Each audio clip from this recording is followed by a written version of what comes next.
Ayan mga kadrama-rama, 'di ba? Sino ba naman ang hindi excited na mangyayari ito no dito kay Annalyn po doon sa Apex na i-welcome po talaga siya ng kanyang totoong lolo na si Don Pepe no.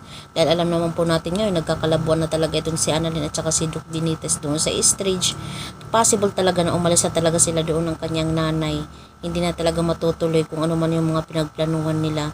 Dahil talaga ito ngayong si Don Pepe at si Giselle talagang inaasikaso nila yung pag-agaw dito kay Moira ang Apex. Kaya mga kadrama no, sobrang nakaka-excite po dahil sasabihin talaga ni lolo niya dahil alam naman po natin nasa kauli-ulihan ng abot kamay na pangarap ay malalaman talaga ng lolo niya na si Don Pepe na siya lang talaga yung nag-iisang apo niya. Si Zoe hindi pala niya tunay na apo.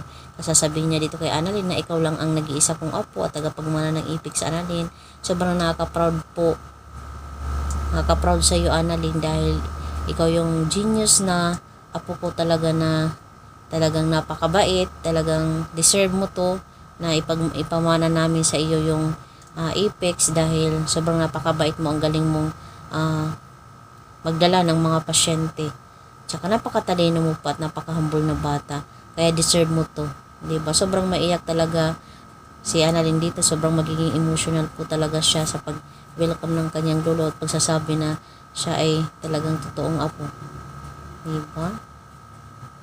So, ito na lang po mga kadrama yung alam kong abangan din po natin dito sa Abot Kamay na Pangarap dahil sobrang nakaka-amaze lang po yung mga pangyayari po dito sa Abot Kamay na Pangarap. Sobrang nakaka-excite po. So, yun lang po mga kadrama. Huwag niyo pong kalimutan na i-like po, i-share, tsaka i-subscribe po yung aking channel para sa next po ng mga video na i-upload ko is pa-update ko po kayo. Maraming salamat. Malaking tulong po ito sa aking channel. Kaya abangan lang po natin mga kadrama yung next na mangyayari. Maraming salamat po. Thank you. Bye bye.